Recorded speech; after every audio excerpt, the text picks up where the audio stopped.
Okay, so I have my Rubylith, my Velvetone, and my Mylar, and I also have a sheet. It's an old print, somebody else's print that I cut down, scrap paper, into what will be my mock-up. And my mock-up is the exact same size as the paper I am going to print onto, which is 15 inches by 11 inches. And I have marked out inside of that an image area that has margins of 2 inches on the top and sides and 3 inches on the bottom. Do not make your image area larger than that. That gives you an image area of 7 inches by 10 inches. Okay? You can draw your image in there, or you could print out a cheap laser print and just tape it on there. Whatever, but you need to see your image inside of what will be your paper space for your final print. And all of these more or less match it. They're not perfect, that doesn't matter. They're pretty close. So now I'm ready to set up registration holes for all these. So handling the films at the periphery so I don't get my hand oil on them. I'm going to gather them all up and you're going to follow me into the clean room.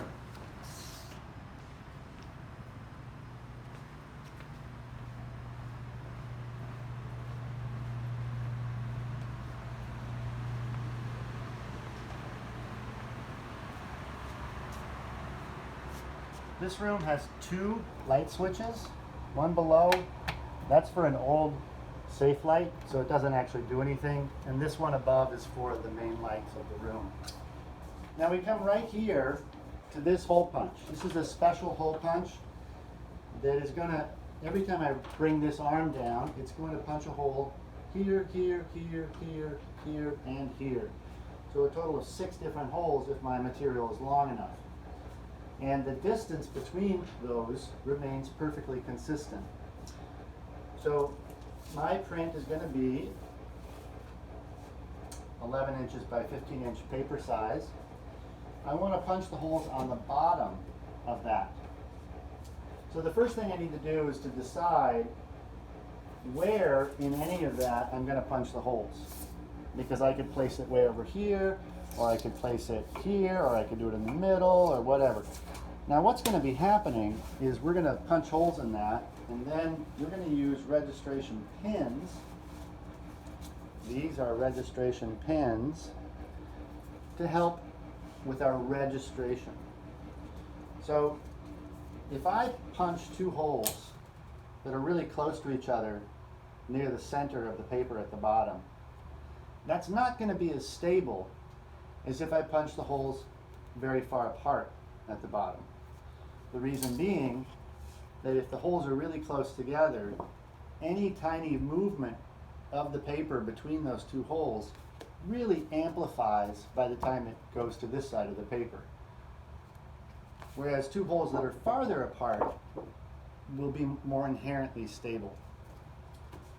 Now, I also don't want my holes to be too close to the edge. So if I come up here, I could place the paper right there, but that's getting the holes a little dangerously close to the edge. So I would risk that the hole will just rip out. Now what if I come down here?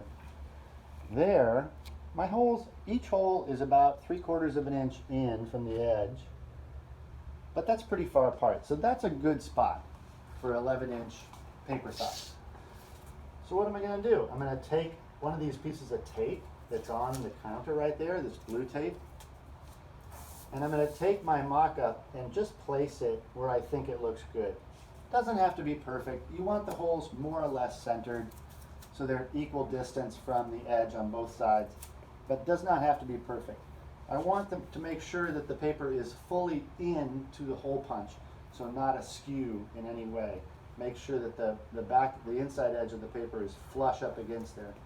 Then I'm going to take this piece of tape and put it down on the counter right on the edge of that piece of paper. And that's it. It's quite simple. So I can take any piece, the same size, put it in there, make sure it's flush with the back, and move it to the side until the side aligns with my piece of tape. That's it. And punch. And lift it. I now have a nice set of 4 holes in that. I can do the same with each of these. So here's the Velvetone. Put it in there. Align it with the edge of the tape. Make sure the inside edge is flush in there and punch.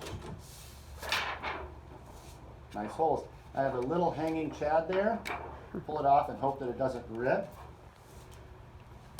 I'll actually punch, in this case, the Mylar and the Rubylith together at the same time. That's fine, no big deal. You can't punch a whole bunch of thick sheets at a time, but you can punch 2 or 3. Again, a little hanging chad. That's okay. So now I have all of those. So here's what I can be doing. So now I have the 3 materials that I'm going to be using to make my film positive. And I have a mock-up that matches, and I can take my registration pins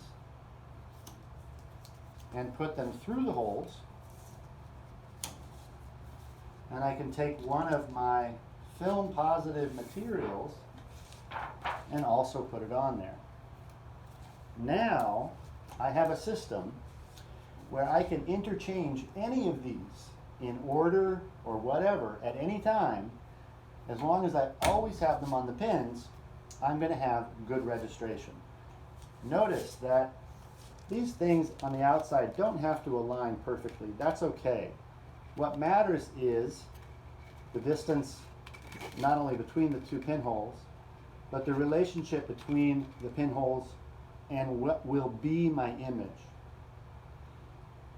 It's important, it's essential to punch the holes of all these things before you draw. You cannot punch these holes after you've drawn something and expect it to align. It won't happen.